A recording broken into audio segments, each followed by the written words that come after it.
ಸ್ನೇಹಿತರೆ, ನಾನು ಇರುವ ಏರಿಯಾದಲ್ಲಿ ಅಂದರೆ ಉಡುಪಿಯಲ್ಲಿ ಇವತ್ತು ಬೆಳಿಗ್ಗೆ 6 ಗಂಟೆಗೆ ಹೋದ ಕರೆಂಟ್ ಸಂಜೆ 6 ಗಂಟೆಗೆ ಬಂತು. ನನ್ನ ಮೊಬೈಲ್ 11:30 ಸುಮಾರಿಗೆ ಆಫ್ ಆಯಿತು. ನಾನೀಗ ಸದ್ಯ ಎಲ್ಲ ನೆಟ್ವರ್ಕ್ ಮತ್ತು ನನ್ನ ಕ್ಲಾಸಸ್ಗಳನ್ನು ಮೊಬೈಲ್ನಲ್ಲೇ ತಗೊಳ್ಳೋದು. ಸೊ ಆ ಕಾರಣ ಇವತ್ತು ನನಗೆ ಯಾವ ವಿಡಿಯೋ ಹಾಕಲಿಕ್ಕೂ ಆಗಲಿಲ್ಲ ಮತ್ತು ಯಾವ ಕ್ಲಾಸ್ ತಗೊಳ್ಳಿಕ್ಕೂ ಆಗಲಿಲ್ಲ ಆನ್ಲೈನ್. ಎಲ್ರಿಗೂ ನಾನು ಕ್ಷಮೆ ಕೇಳ್ತಾ ಇದ್ದೇನೆ. ಈಗ ಅಟ್ಲೀಸ್ಟ್ ನಾನು ದಿನಕ್ಕೊಂದಾದರೂ ವಿಡಿಯೋ ಹಾಕ್ತೇನೆ ಅಂತ ಹೇಳಿ ನಿಮಗೆ ಪ್ರಾಮಿಸ್ ಮಾಡಿದ್ದೇನೆ. ಅದಕ್ಕಾಗಿ ನಾನು ಆರಂಭಿಕರಿಗಾಗಿ ಬೇಸಿಕ್ ಇಂಗ್ಲೀಷ್ ತರಬೇತಿಗಳು, ಅದರಲ್ಲಿ ನನ್ನ ಜೊತೆ ಕಲಿಯಿರಿಯಲ್ಲಿ ಇವತ್ತು 12ನೇ ದಿನದ ಅಂದರೆ 12th ಡೇಯ ಕ್ಲಾಸ್ ತಗೊಳ್ತಾ ಇದ್ದೇನೆ. ಅಟ್ಲೀಸ್ಟ್ ಇದನ್ನಾದರೂ ನಾನು ನಿಮಗೆ ಕೊಡಲಿಕ್ಕೆ ಇಷ್ಟಪಡ್ತೇನೆ, ಯಾಕಂದರೆ ನೀವು ಯಾವುದನ್ನು ಮಿಸ್ ಮಾಡಬಾರ್ದು. ಕೆಲವರು ನನಗೆ ಮೆಸೇಜ್ ಮಾಡಿ ಕೇಳ್ತಿದ್ದಾರೆ, ಸರ್ ಇವತ್ತು ವಿಡಿಯೋ ಬರಲಿಲ್ಲ ಹೇಳಿ. ವಾಟ್ಸಪ್ ಮತ್ತು ಫೇಸ್ಬುಕ್ಕಲ್ಲಿ ನನಗೆ ಮೆಸೇಜ್ ಬಂದಿದೆ. ಈಗ ಜಸ್ಟ್ ನಾನು ಆನ್ ಮಾಡಿ ಒಂದು ಸ್ವಲ್ಪ ಅರ್ಧ ಗಂಟೆ ಚಾರ್ಜ್ ಆದ ನಂತರ ನಿಮಗೆ ನಾನು ಈ ವಿಡಿಯೋ ಮಾಡಿ ಹಾಕ್ತಾ ಇದ್ದೇನೆ. ಇವತ್ತು ಏನಾಗಿದೆಯೋ ಅದಕ್ಕೆ ಕ್ಷಮಿಸಿ. ಇವತ್ತು ನಾನು ನಿಮಗೆ ಇಂಗ್ಲೀಷ್ನಲ್ಲಿ ವಾಕ್ಯ ರಚನೆ ಹೇಗೆ ಮಾಡೋದು, ಬಿ ರೂಪ ಕಲಿಸಿದ್ದೇನೆ, ಹ್ಯಾವ್ ರೂಪ ಕಲಿಸಿದ್ದೇನೆ. ಬಟ್ ಇನ್ನೂ ಏನೋ ಇದೆ ಇಂಗ್ಲೀಷಲ್ಲಿ. ತುಂಬ ಜನರಿಗೆ ಬಿ ರೂಪ ಅವರು ಕಲಿತರು, ಹ್ಯಾವ್ ರೂಪ ಕಲಿತರು, ಬಟ್ ಇನ್ನೂ ವಾಕ್ಯ ಹೇಗೆ ಮಾಡೋದಂತ ಗೊತ್ತಿಲ್ಲ. ನನಗೂ ನಿಮಗೆ ಈ ವಾಕ್ಯ ಹೇಗೆ ಮಾಡೋದಂತ ಕಲಿಸ್ಲಿಕ್ಕಿದೆ, ಯಾಕೆಂದರೆ ಇಷ್ಟಕ್ಕೆ ಇಂಗ್ಲೀಷ್ ಮುಗಿಲಿಲ್ಲ. ಇನ್ನೂ ತುಂಬ ವೆರಿ ವೆರಿ ಇಂಟ್ರೆಸ್ಟಿಂಗ್ ವಿಷಯಗಳು ಬಾಕಿ ಇವೆ. ನನ್ನ ಈ ಕ್ಲಾಸ್ 11 ದಿನದಲ್ಲ, ನನ್ನ ಜೊತೆ ಕಲಿಯಿರಿ 11 ದಿನ ನಿಮಗೆ ಕಲಿಸಿದ್ದೇನೆ. ಬಟ್ 11 ದಿನದ ಕ್ಲಾಸ್ ಅಷ್ಟೇ ಅಲ್ಲ, ಇನ್ನೂ 50-60 ದಿನಗಳ ಕ್ಲಾಸ್ ಬಾಕಿ ಇದೆ. ಆ ಹೊತ್ತಿಗೆ ನಾನು ನಿಮಗೆ 60 ಅಂದರೆ 10, ಈಗ 11 + 60 ಅಂದರೆ 71 ಕ್ಲಾಸ್ಗಳೊಳಗೆ ನಿಮಗೆ ನಾನು ಇಂಗ್ಲೀಷ್ ಮಾತಾಡಲಿಕ್ಕೆ ಕಲಿಸ್ತೇನೆ. ಇಂಗ್ಲೀಷ್ ಅರ್ಥ ಆಗ್ತದೆ, ಇಂಗ್ಲೀಷ್ ಓದಲಿಕ್ಕೆ ಬರೀಲಿಕ್ಕೆ ಬರ್ತದೆ ಅಂತ ಹೇಳಿ ಪ್ರಾಮಿಸ್ ಮಾಡಿದ್ದೇನೆ. ಆ ಪ್ರಕಾರ ನಾನು ನಿಮಗೆ ಎಲ್ಲ ಮಾಡ್ತೇನೆ, ಕಲಿಸಿಯೇ ಕಲಿಸ್ತೇನೆ. ನನಗೂ ಭರವಸೆ ಇದೆ, ನನಗೆ ನಿಮ್ಮ ಮೇಲೂ ಭರವಸೆ ಇದೆ, ನೀವು ಕಲಿತೀರಿ ಅಂತ ಹೇಳಿ. ಯಾಕಂದರೆ ನಾನು ಹೇಳಿದ ಇನ್ಸ್ಟ್ರಕ್ಷನ್ಸ್, ನನ್ನ 15 ನಿಮಿಷದ ವಿಡಿಯೋ ನೋಡಿ ನೀವು 45 ನಿಮಿಷ ಪ್ರಾಕ್ಟೀಸ್ ಮಾಡಿದರೆ 3 ತಿಂಗಳೊಳಗೆ ನಿಮಗೆ 100% ಇಂಗ್ಲೀಷ್ನಲ್ಲಿ ಮಾತಾಡಲಿಕ್ಕೆ ಬರ್ತದೆ ಅನ್ನೋ ಭರವಸೆ ನನಗೆ ಇರುವ ಕಾರಣ ನಾನು ಇವತ್ತು ಸಹ ಮಿಸ್ ಆಗಬಾರ್ದು ಹೇಳಿ ನಿಮಗೆ ಈ ವಿಡಿಯೋ ಮಾಡಿ ಹಾಕ್ತೇನೆ. ಯಾಕಂದರೆ ಹೆಚ್ಚಿನವರಿಗೆ ಇವತ್ತು ಸರ್ ವಿಡಿಯೋ ಹಾಕಲಿಲ್ಲ, ಇವತ್ತಿನ ಕ್ಲಾಸ್ ಏನು ಅಂತ ಗೊತ್ತಿಲ್ಲ ಅನ್ನುವ ಭಯ ಬೇಡ. ನಾನು ಇವತ್ತು ಇಷ್ಟು ಪ್ರಾಬ್ಲಮ್ ಇದ್ದರೂ ನಿಮಗೆ ವಿಡಿಯೋ ಮಾಡಿ ಹಾಕ್ತೇನೆ. ಇವತ್ತು ಏನು ಕಲಿಸ್ತೇನೋ ಅದನ್ನು ಚೆನ್ನಾಗಿ ಕಲಿಯಿರಿ. ನಿಮಗೆ 3 ತಿಂಗಳೊಳಗೆ ನಾನು ಇಂಗ್ಲೀಷ್ ಮಾತಾಡಲಿಕ್ಕೆ ಕಲಿಸ್ತೇನೆ. That is my promise.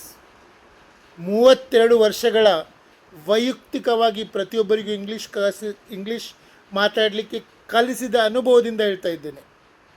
ಸುಮ್ಮನೆ ನಾನು ನಿನ್ನೆ ಮೊನ್ನೆ ಕ್ಲಾಸ್ ಓಪನ್ ಮಾಡಿ ಇಂಗ್ಲೀಷ್ ಕಲೀರಿ ಅಂತ ಹೇಳ್ತಾ ಇಲ್ಲ. ನನ್ನ ಹತ್ರನೂ ಏನಿರಲಿಲ್ಲ, ನನಗೆ ಬಂದ ವಿದ್ಯಾರ್ಥಿಗಳ ಜೊತೆನೂ ಏನಿರಲಿಲ್ಲ. ಅವರಿಗೆ ನಾನು ABCDಯಿಂದ ಕಲಿಸಿದೆ, ಅವರು ABCDಯಿಂದ ಕಲಿತರು. ಹಾಗೆ ಕಲಿಸ್ತಾ ನಿಮಗೆ ಆ ಸ್ಟೋರಿ ಆಮೇಲೆ ಹೇಳ್ತೇನೆ ಹೇಗಾಯಿತು ಅಂತ ಹೇಳಿ. ಬಟ್ ಆ ಧೈರ್ಯದಿಂದ ಹೇಳ್ತಾ ಇದ್ದೇನೆ, ಇವತ್ತು ನಾನು ನಿಮಗೆ 101% ನಿಮಗೆ ಇಂಗ್ಲೀಷ್ ಮಾತಾಡಲಿಕ್ಕೆ ಕಲಿಸ್ತೇನೆ. ನನ್ನ ಇನ್ಸ್ಟ್ರಕ್ಷನ್ಸ್ ಫಾಲೋ ಮಾಡಿ, ಅದು ಮಾಡಿದರೆ ನಿಮಗೆ 100% ಬರ್ತದೆ. ಈ ಧೈರ್ಯದಿಂದ ನಿಮಗೆ ಇವತ್ತು ಇಷ್ಟು ಪ್ರಾಬ್ಲಮ್ ಇದ್ದರೂ ಸಹ ಕರೆಂಟ್ ಇರಲಿಲ್ಲ, ನನ್ನ ಮಗನಿಗೆ ಸ್ವಲ್ಪ ಹೆಲ್ತ್ ಇಶ್ಯೂ ಆಗಿತ್ತು, ಅವನಿಗೆ ಡಾಕ್ಟರ್ ಹತ್ರ ಕೊಂಡೋಗ್ಲಿಕ್ಕಿತ್ತು, ಅದೆಲ್ಲ ಇದ್ದು ಸಹ ಈ ಒಂದು ವಿಡಿಯೋ ಮಾಡಿ ಹಾಕ್ತಾ ಇದ್ದೇನೆ. ನೀವು ಕಲಿಬೇಕು. ಓಕೆ, ಈಗ ಕ್ಲಾಸ್ ಸ್ಟಾರ್ಟ್ ಮಾಡ್ತಾ ಇದ್ದೇನೆ, ಬೇರೆ ಎಲ್ಲ ವಿಷಯ ಮಾತಾಡೋದು ಬೇಡ. ಇವತ್ತು ನಾನು ನಿಮಗೆ ಕೆಲವು ಶಬ್ದಗಳನ್ನು ಮತ್ತು ವಾಕ್ಯಗಳನ್ನು ಕಲಿಸ್ತೇನೆ. ಈಗ ಮೈ ಅಂದರೆ ಇಂಗ್ಲೀಷಲ್ಲಿ ನನ್ನ, ಮೈ ಅಂದರೆ ನನ್ನ.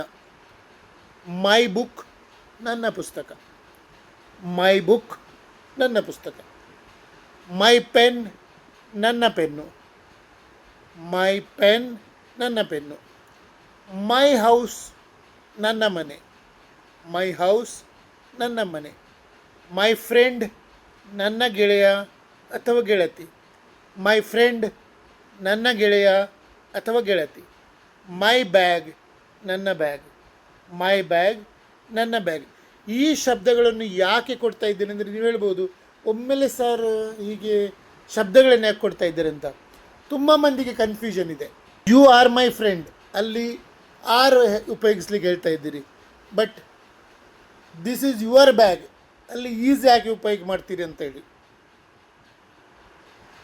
ಈ ಕನ್ಫ್ಯೂಷನ್ಗಳು ಆಗೋದು ಬೇಡ. ಈ ಕನ್ಫ್ಯೂಷನ್ ಇದ್ದವರಿಗೆ ನಾನು ಮುಂದಿನ ದಿನಗಳಲ್ಲಿ ಎಲ್ಲ ದೂರ ಮಾಡ್ತೇನೆ. ನನ್ನ ಮೇಲೆ ಭರೋಸೆ ಇಡಿ. ನಿಮಗೆ ಇಂಗ್ಲೀಷಲ್ಲಿ ಯಾವುದೆಲ್ಲ ಡೌಟ್ ಇದೆಯೋ ಅದನ್ನೆಲ್ಲ ದೂರ ಮಾಡ್ತೇನೆ. ಒಂದು ವಿಷಯ ಹೇಳ್ತೇನೆ, ನಾನು ನಿಮಗೆ ಇಂಗ್ಲೀಷ್ ಭಾಷಣಕಾರರಿದ್ದಾರೆ, ಇಂಗ್ಲೀಷ್ ಎಕ್ಸ್ಪರ್ಟ್ಸ್ ಇದ್ದಾರೆ, ಅಥವಾ ಇಂಗ್ಲೀಷ್ನಲ್ಲಿ PhD ಮಾಡಿದವರೆಲ್ಲ ಇದ್ದಾರೆ. ಅವರ ಹಾಗೆ ಇಂಗ್ಲೀಷ್ ಮಾತಾಡಲಿಕ್ಕೆ ನನಗೆ ಕಲಿಸ್ಲಿಕ್ಕೆ ಬರುವುದಿಲ್ಲ.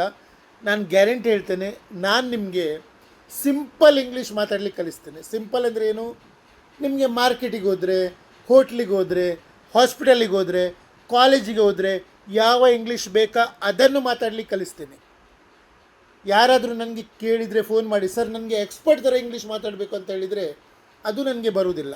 ನಾನು ನಿಮಗೆ ಇಂಗ್ಲೀಷನ್ನು ಒಂದು ಭಾಷೆಯಾಗಿ ಹೇಗೆ ಮಾತಾಡಿಸಬೇಕು ಅದನ್ನು ಕಲಿಸ್ತೇನೆ. ಬಟ್ ಸರ್ ನನಗೆ ಇಂಗ್ಲೀಷ್ನಲ್ಲಿ ಮಾತಾಡಲಿಕ್ಕೆ ಕಲಿಸ್ತೀರಾ? ಹೌದು, ನಾನು ಕಲಿಸ್ತೇನೆ. ನಿಮಗೆ ಯಾರಿಗೆಲ್ಲ ಇಂಗ್ಲೀಷ್ನಲ್ಲಿ ಮಾತಾಡಬೇಕು, ಸಾಮಾನ್ಯ ಮಾತುಕತೆ ಹೇಗೆ ಹೇಗೆ ನಾವು ಕನ್ನಡ ಮಾತಾಡ್ತೇವೋ ಅಥವಾ ಬೇರೆ ಬೇರೆ ಭಾಷೆ, ನಾನೀಗ ಉಡುಪಿಯವನು, ನಾನು ತುಳು ಮಾತಾಡ್ತೇನೆ, ಕೊಂಕಣಿ ಮಾತಾಡ್ತೇನೆ, ಆ ಥರ ನಿಮಗೆ ಇಂಗ್ಲೀಷ್ ಕಲೀಲಿಕ್ಕಿದ್ರೆ ಸಿಂಪಲ್ ಮಾತುಕತೆಗೋಸ್ಕರ ಅದನ್ನು ನಾನು ಕಲಿಸ್ತೇನೆ.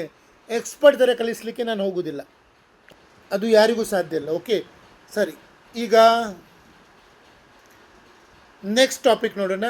ಅವರ್ ಅಂದರೆ ನಮ್ಮ. ಅವರ್ ಸ್ಕೂಲ್ ನಮ್ಮ ಶಾಲೆ, ಅವರ್ ಸ್ಕೂಲ್ ನಮ್ಮ ಶಾಲೆ. ಅವರ್ ಹೋಮ್ ನಮ್ಮ ಮನೆ, ಅವರ್ ಹೋಮ್ ನಮ್ಮ ಮನೆ. ಅವರ ಟೀಚರ್ ನಮ್ಮ ಶಿಕ್ಷಕರು, ಅವರ್ ಟೀಚರ್ ನಮ್ಮ ಶಿಕ್ಷಕರು. ಅವರ್ ಕ್ಲಾಸ್ ನಮ್ಮ ತರಗತಿ, ಅವರ್ ಕ್ಲಾಸ್ ನಮ್ಮ ತರಗತಿ. ಅವರ್ ಕಂಟ್ರಿ ನಮ್ಮ ದೇಶ, ಅವರ್ ಕಂಟ್ರಿ ನಮ್ಮ ದೇಶ. ನೆಕ್ಸ್ಟ್ ಯುವರ್, ನಿನ್ನ ಅಥವಾ ನಿಮ್ಮ. ಯುವರ್ ನೇಮ್ ನಿನ್ನ ಅಥವಾ ನಿಮ್ಮ ಹೆಸರು, ಯುವರ್ ನೇಮ್ ನಿನ್ನ ಅಥವಾ ನಿಮ್ಮ ಹೆಸರು. ಯುವರ್ ಫೋನ್ ನಿನ್ನ ಅಥವಾ ನಿಮ್ಮ ಫೋನ್, ಯುವರ್ ಫೋನ್ ನಿನ್ನ ಅಥವಾ ನಿಮ್ಮ ಫೋನ್. ಯುವರ್ ಬ್ಯಾಗ್ ನಿನ್ನ ಅಥವಾ ನಿಮ್ಮ ಬ್ಯಾಗ್, ಯುವರ್ ಬ್ಯಾಗ್ ನಿನ್ನ ಅಥವಾ ನಿಮ್ಮ ಬ್ಯಾಗ್. ಯುವರ್ ಹೌಸ್ ನಿನ್ನ ಅಥವಾ ನಿಮ್ಮ ಮನೆ, ಯುವರ್ ಹೌಸ್ ನಿನ್ನ ಅಥವಾ ನಿಮ್ಮ ಮನೆ. ಯುವರ್ ವರ್ಕ್ ನಿನ್ನ ಅಥವಾ ನಿಮ್ಮ ಕೆಲಸ, ಯುವರ್ ವರ್ಕ್ ನಿನ್ನ ಅಥವಾ ನಿಮ್ಮ ಕೆಲಸ. ಹಿಸ್ ಅವನ, ಹಿಸ್ ಅವನ. ಹಿಸ್ ಬುಕ್ ಅವನ ಪುಸ್ತಕ, ಹಿಸ್ ಬುಕ್ ಅವನ ಪುಸ್ತಕ. ಹಿಸ್ ಬೈಕ್ ಅವನ ಬೈಕ್, ಹಿಸ್ ಬೈಕ್ ಅವನ ಬೈಕ್. ಹಿಸ್ ನೇಮ್ ಅವನ ಹೆಸರು, ಹಿಸ್ ನೇಮ್ ಅವನ ಹೆಸರು. ಹಿಸ್ ಫಾದರ್ ಅವನ ತಂದೆ, ಹಿಸ್ ಫಾದರ್ ಅವನ ತಂದೆ. ಹಿಸ್ ಜಾಬ್ ಅವನ ಕೆಲಸ ಅಥವಾ ಉದ್ಯೋಗ, ಹಿಸ್ ಜಾಬ್ ಅವನ ಕೆಲಸ ಅಥವಾ ಉದ್ಯೋಗ. ಹರ್, ಹರ್ ಅಂದರೆ ಅವಳ, ಹರ್ ಅಂದರೆ ಅವಳ. ಹರ್ ಬ್ಯಾಗ್ ಅವಳ ಬ್ಯಾಗ್, ಹರ್ ಬ್ಯಾಗ್ ಅವಳ ಬ್ಯಾಗ್. ಹರ್ ನೇಮ್ ಅವಳ ಹೆಸರು, ಹರ್ ನೇಮ್ ಅವಳ ಹೆಸರು. ಹರ್ ಮದರ್ ಅವಳ ತಾಯಿ, ಹರ್ ಮದರ್ ಅವಳ ತಾಯಿ. ಹರ್ ಡ್ರೆಸ್ ಅವಳ ಉಡುಪು, ಹರ್ ಡ್ರೆಸ್ ಅವಳ ಉಡುಪು. ಹರ್ ಸ್ಕೂಲ್ ಅವಳ ಶಾಲೆ, ಹರ್ ಸ್ಕೂಲ್ ಅವಳ ಶಾಲೆ. ಇಟ್ಸ್, ಇಟ್ಸ್ ಅಂದರೆ ಅದರ, ಇಟ್ಸ್ ಅಂದರೆ ಅದರ. ಇಟ್ಸ್ ಎಲ್ಲಿ ಯೂಸ್ ಮಾಡ್ತಾರೆ? For things and animals, for things and animals. He, she. He ಅಂದರೆ ಹುಡುಗ, ಶಿ ಅಂದರೆ ಹುಡುಗಿ. ಉಳಿದದ್ದು ಥಿಂಗ್ಸ್ ಮತ್ತು ಎನಿಮಲ್ಸ್ಗೋಸ್ಕರ ಇಟ್ಸ್ ಯೂಸ್ ಮಾಡ್ತಾರೆ.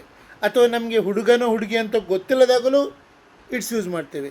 ಬೇಬಿ ಅಂತ ಹೇಳಿದರೆ ಏನು? ಬೇಬಿ ಮೇಲ ಫಿಮೇಲ ನಿಮಗೆ ಗೊತ್ತಿಲ್ಲದಾಗ ಇಟ್ಸ್ ಯೂಸ್ ಮಾಡ್ತೇವೆ.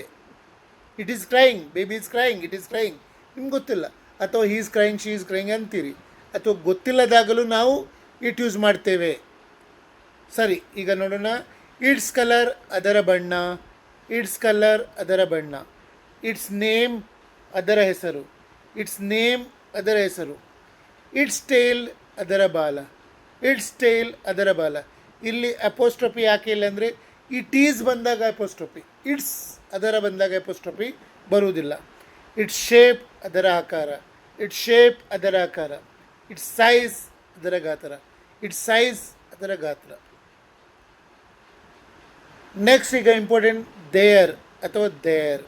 ದೇರ್ ದೇರ್ ಅವರ ಅವುಗಳ. ಈಗ ಮನುಷ್ಯರದ್ದರೆ ಅವರ ಅಂತೇವೆ, ವಸ್ತುಗಳದಾದರೆ ಅವುಗಳ ಅಂತೇವೆ. Their their. ದೇರ್ ಹೌಸ್ ಅವರ ಮನೆ, ದೇರ್ ಹೌಸ್ ಅವರ ಮನೆ. ದೇರ್ ಚಿಲ್ಡ್ರನ್ ಅವರ ಮಕ್ಕಳು, ದೇರ್ ಚಿಲ್ಡ್ರನ್ ಅವರ ಮಕ್ಕಳು. ದೇರ್ ಸ್ಕೂಲ್ ಅವರ ಶಾಲೆ, ದೇರ್ ಸ್ಕೂಲ್ ಅವರ ಶಾಲೆ. ದೇರ್ ವರ್ಕ್ ಅವರ ಕೆಲಸ, ದೇರ್ ವರ್ಕ್ ಅವರ ಕೆಲಸ. ದೇರ್ ಕಾರ್ ಅವರ ಕಾರು, ದೇರ್ ಕಾರ್ ಅವರ ಕಾರು. ನೋಡಿ, ಯಾರು ಸಹ ಚಿಂತೆ ಮಾಡೋದು ಬೇಡ. ಯಾರಿಗೆಲ್ಲ ಕಲಿಬೇಕು, ಯಾರಿಗೆಲ್ಲ ಇಂಗ್ಲೀಷ್ನಲ್ಲಿ ಸಾಮಾನ್ಯವಾಗಿ ಮಾತುಕತೆ ಮಾಡಲಿಕ್ಕೆ ಅಂದರೆ ಜನರಲ್ ಕನ್ವರ್ಸೇಷನ್, ಸಿಂಪಲ್ ಕನ್ವರ್ಸೇಷನ್ ಅಂತ ತಿಳ್ಕೊಳ್ಳಿ, ಅದು ಕಲಿಬೇಕು, ಅದು ನಾನು ಖಂಡಿತವಾಗಿಯೂ ಕಲಿಸ್ತೇನೆ. ಯಾರೂ ಚಿಂತೆ ಮಾಡೋದು ಬೇಡ. ನನ್ನ 3-4 ತಿಂಗಳ ಕೋರ್ಸ್ ಮಾಡಿದರೆ ಅವರಿಗೆ 101% ನಾನು ಸಾಮಾನ್ಯವಾಗಿ ಸಿಂಪಲ್ ಇಂಗ್ಲೀಷ್ನಲ್ಲಿ ಮಾತಾಡಲಿಕ್ಕೆ ಕಲಿಸ್ತೇನೆ. ಅದು ನನ್ನ ಗ್ಯಾರಂಟಿ. ಎಕ್ಸ್ಪರ್ಟ್ ಥರ ಮೊದಲು ಹೇಳಿದ್ದೇನೆ, ಎಕ್ಸ್ಪರ್ಟ್ ಥರ ಮಾತಾಡಲಿಕ್ಕೆ, ಎಕ್ಸ್ಪರ್ಟ್ ಥರ ಹೇಳಲಿಕ್ಕೆ ನಾನು ಕಲಿಸೋದಿಲ್ಲ. ಅದು ಸಾಧ್ಯವೂ ಇಲ್ಲ. ಅದು ಅವರಲ್ಲೇ ಇರುವ ಕ್ವಾಲಿಟಿಯಿಂದ ಅವರು ಕಲಿತಾರೆ. ಯಾರು ಇನ್ನೊಬ್ಬರನ್ನು ಎಕ್ಸ್ಪರ್ಟ್ ಮಾಡಲಿಕ್ಕೆ ಬರುವುದಿಲ್ಲ. ನಾನು ಬೇಕಾದರೆ ಇದರ ಉದಾಹರಣೆ 1000 ಉದಾಹರಣೆ ಕೊಡ್ತೇನೆ. ಒಬ್ಬನು ಇನ್ನೊಬ್ಬನನ್ನು ಎಕ್ಸ್ಪರ್ಟ್ ಮಾಡಲಿಕ್ಕೆ ಬರುವುದಿಲ್ಲ, ಬಟ್ ಒಬ್ಬನು ಇನ್ನೊಬ್ಬನನ್ನು ಟ್ರೈನ್ ಮಾಡ್ಬೋದು. ನಾನು ನಿಮಗೆ ಟ್ರೈನ್ ಮಾಡ್ತಾ ಇದ್ದೇನೆ. ನಾನು ನಿಮಗೆ ಇಂಗ್ಲೀಷಲ್ಲಿ ಹೇಗೆ ಮಾತಾಡಬೇಕು ಅದರ ಟ್ರೈನಿಂಗ್ ಕೊಡ್ತಾ ಇದ್ದೇನೆ. ಸೊ ಇದನ್ನು ನನ್ನ ಎಲ್ಲ ಇನ್ಸ್ಟ್ರಕ್ಷನ್ ಫಾಲೋ ಮಾಡಿದರೆ ನಿಮಗೆ ಖಂಡಿತವಾಗಿ ಇಂಗ್ಲೀಷಲ್ಲಿ ಮಾತಾಡಲಿಕ್ಕೆ ಬರ್ತದೆ. ಸೊ ಹಾಗಾಗಿ ಯಾವುದೇ ಚಿಂತೆ ಇಟ್ಕೊಳ್ಬೇಡಿ. ನನ್ನ 3-4 ತಿಂಗಳ ಕೋರ್ಸ್ ನೀವು ಮಾಡಿದರೆ ನಿಮಗೆ ಗ್ಯಾರಂಟಿಯಾಗಿ ಇಂಗ್ಲೀಷ್ಲಿಗೆ ಮಾತಾಡಲಿಕ್ಕೆ ಬರ್ತದೆ. ಈಗ ಕೆಲವ್ರದ್ದೆಲ್ಲ ಪ್ರಶ್ನೆ ಉಂಟು ನನಗೆ, ಸರ್ ನನಗೆ 1ನೇ ದಿನದ ನೋಟ್ಸ್ ಎಲ್ಲಿ ಉಂಟು ಗೊತ್ತಿಲ್ಲ, 2ನೇ ದಿನದ ನೋಟ್ಸ್ ಎಲ್ಲಿ ಉಂಟು ಗೊತ್ತಿಲ್ಲ. ನೋಡಿ, ನಾನೀಗ ನಿಮಗೆ ಫ್ರೀಯಾಗಿ ಕಲಿಸ್ತಾ ಇದ್ದೇನೆ. ಫ್ರೀಯಾಗಿ ಎಲ್ಲಿ ಕಲಿಸ್ತಾ ಇದ್ದೇನೆ? ಫೇಸ್ಬುಕ್ಕಲ್ಲಿ ಕಲಿಸ್ತಾ ಇದ್ದೇನೆ, ಮತ್ತು ಇನ್ಸ್ಟಾಗ್ರಾಮಲ್ಲಿ 3 ನಿಮಿಷಕ್ಕಿಂತ ಜಾಸ್ತಿ ವಿಡಿಯೋ ಹಾಕ್ಲಿಕ್ಕೆ ಆಗೋದಿಲ್ಲ. ಕೆಲವರೆಲ್ಲ ಕೇಳ್ತಾ ಇದ್ದಾರೆ ನಿಮ್ಮದು ಯೂಟ್ಯೂಬಲ್ಲಿ ವಿಡಿಯೋ ಉಂಟಾ ಅಂತ. ನೋಡಿ, ನಾನು ಫೇಸ್ಬುಕ್ಕಲ್ಲಿ ವಿಡಿಯೋ ಅಪ್ಲೋಡ್ ಮಾಡೋದು, ಇನ್ಸ್ಟಾಗ್ರಾಮಲ್ಲಿ ಮಾಡೋದು ಮತ್ತು ಯೂಟ್ಯೂಬಲ್ಲಿ ಮಾಡೋದು, ಅದಕ್ಕೆಲ್ಲ ನಾನು ಹೋಗ್ತಾ ಇಲ್ಲ. ನಾನೊಬ್ಬ ಟೀಚರ್ ಅಷ್ಟೇ. ನನಗೆ ಯಾರು ಹೇಳಿದರು ಫೇಸ್ಬುಕ್ಕಲ್ಲಿ ಮಾಡಿ ಅಂತ ಹೇಳಿ, ನಾನು ಅದನ್ನೇ ಮಾಡ್ತಾ ಇದ್ದೇನೆ. ಯೂಟ್ಯೂಬಲ್ಲಿ ಸಹ ಕೆಲವೊಮ್ಮೆ ಹಾಕ್ತೇನೆ, ಕೆಲವೊಮ್ಮೆ ಹಾಕೋದಿಲ್ಲ. ನಾನೊಂದು ಗುರು ಅಂದರೆ ಏನು? ಟೀಚರ್ ಅಲ್ವಾ. ನಾನು ನಿಮಗೆ ಫ್ರೀಯಾಗಿಯೇ ಕಲಿಸ್ಲಿಕ್ಕೆ ಇಷ್ಟಪಡ್ತೇನೆ. ಬಟ್ ನಿಮ್ಮ ಕೆಲವು ಪ್ರಶ್ನೆಗಳುಂಟು, ಸರ್ ಅದೆಲ್ಲಿ ಉಂಟು, ಇದೆಲ್ಲಿ ಉಂಟು, ಅದು ಎಲ್ಲ ಕೊಡಲಿಕ್ಕೆ ಬರ್ತದಾ ಹೇಳಿ? ನಾನು ನನ್ನ ಕ್ಲಾಸಲ್ಲಿ ಪಾಠ ಮಾಡ್ತೇನೆ, ನನ್ನ ವಿದ್ಯಾರ್ಥಿಗಳಿಗೆ ಕಲಿಸ್ತೇನೆ, ಆಮೇಲೆ ಫೇಸ್ಬುಕ್ಕಲ್ಲಿ ಅಪ್ಲೋಡ್ ಮಾಡ್ತೇನೆ. ಈಗ ನಿಮಗೆ ಫ್ರೀಯಾಗಿ ಕಲಿಬೇಕಾದ್ರೆ ನನ್ನ ಫೇಸ್ಬುಕ್ ನೋಡಿ ಕಲೀರಿ. ಇಲ್ಲ ಒಂದು ಸ್ವಲ್ಪ ನನಗೆ ಏನು $299 ಪರ್ ಮಂತ್, ಇದು ನಾನೀಗ ಏನು ಬರೋದವ್ರಿಗೆ ಇಂಗ್ಲೀಷ್ ಅಂದರೆ ಬೇಸಿಕ್ನಿಂದ ಇಂಗ್ಲೀಷ್ ಕಲೀರಿ, ನನ್ನ ಜೊತೆ ಕಲೀರಿ. ಇದು 3 ತಿಂಗಳ ಕೋರ್ಸ್. 3 ತಿಂಗಳಿಗೆ $299 ಪರ್ ಮಂತ್, ಅಂದರೆ ತಿಂಗಳಿಗೆ $299 ನಾನು ಚಾರ್ಜ್ ಮಾಡ್ತಾ ಇದ್ದೇನೆ. ಯಾಕಂದರೆ ನಿಮ್ಮ ವಾಟ್ಸಪ್ ಅಕೌಂಟಿಗೆ ನಾನು ವೀಡಿಯೋಸ್ ಅಪ್ಲೋಡ್ ಮಾಡಬೇಕು, ಅದರ ಜೊತೆ ಇನ್ಸ್ಟ್ರಕ್ಷನ್ಸ್ ಸಹ ಕೊಡಬೇಕು. ಅದಕ್ಕಾಗಿ ನೀವು ನನಗೆ ಒಮ್ಮೆಲೇ $599 ನನ್ನ ಈ ವಾಟ್ಸಪ್ಪಲ್ಲಿ ನಂದು ನಂಬರ್ ಉಂಟು, ಅದಕ್ಕೆ UPI ಮಾಡಿ ನೋಟ್ಸ್ ಕಳಿಸ್ತೇನೆ. ಅಂದರೆ ಆ ದಿನದ ವಿಡಿಯೋ ಕಳಿಸ್ತೇನೆ. ಅದರ ಜೊತೆಗೆ ನೀವು ಏನೆಲ್ಲ ಮಾಡಬೇಕು ಅದನ್ನು ಸೈಡಿಗೆ ಕಳಿಸ್ತೇನೆ. ಬರೀ ಇದೇ ವಿಡಿಯೋ ಅಲ್ಲ, ಇದರ ಜೊತೆಗೆ ನಾನು ನಿಮಗೆ 2-3 ವಿಡಿಯೋ ಸಹ ಮತ್ತೆ ಕೆಲವು ದಿನಗಳ ನಂತರ ಕಳಿಸ್ತೇನೆ. ಅಂದರೆ ಡೈಲಿ ಸ್ಪೋಕನ್ ಸೆಂಟೆನ್ಸ್ ಕಳಿಸ್ತೇನೆ, ವೊಕ್ಯಾಬ್ಯುಲರಿ ಕಳಿಸ್ತೇನೆ, ಇನ್ನೂ 1-2 ವಿಷಯ ನಿಮಗೆ ಸೆಲ್ಫ್ ಟಾಕು ಅದೆಲ್ಲ ಕಳಿಸ್ತೇನೆ. ಅಂದರೆ ನೀವು 3-4 ತಿಂಗಳೊಳಗೆ 100% ನನ್ನ ವಾಟ್ಸಪ್ನಲ್ಲಿ ನನ್ನ ಡೈಲಿ ವಿಡಿಯೋ ರಿಸೀವ್ ಮಾಡಿ ಅದನ್ನು ಫಾಲೋ ಮಾಡಿದರೆ 3-4 ತಿಂಗಳಲ್ಲಿ ನೀವು 100% ಕಲಿತೀರಿ. ಅದಕ್ಕಾಗಿ ನಾನು ನಿಮ್ಮ ಹತ್ರ $599 ಚಾರ್ಜ್ ಕೇಳ್ತಾ ಇದ್ದೇನೆ. ಯಾಕಂದರೆ ನಾನು ಫ್ರೀಯಲ್ಲಿ ನಿಮಗೆ ಇದು ಫೇಸ್ಬುಕ್ಕಲ್ಲಿ ಫ್ರೀಯಾಗಿ ನೋಡಿ ಕಲಿತೀರಾದರೆ ಕಲೀರಿ. ಇಲ್ಲ ನಿಮಗೆ ನಾನು ವಾಟ್ಸಪ್ಪಲ್ಲಿ ಕಳಿಸಬೇಕು ಅಂತ ಇದ್ದರೆ ನನಗೆ ₹599 ಅಥವಾ ಪ್ರತಿ ತಿಂಗಳು $299 3 ತಿಂಗಳು ನನಗೆ ಸೆಂಡ್ ಮಾಡಿ, ನಾನು ನಿಮಗೆ ಅದು ಸಹ ಮಾಡ್ತೀನಿ. ಬಟ್ ಕಲಿಸ್ತೇನೆ, ಅದು ಗ್ಯಾರಂಟಿ. ಓಕೆ, ಅದರ ಬಗ್ಗೆ ಸಂಶಯ ಬೇಡ.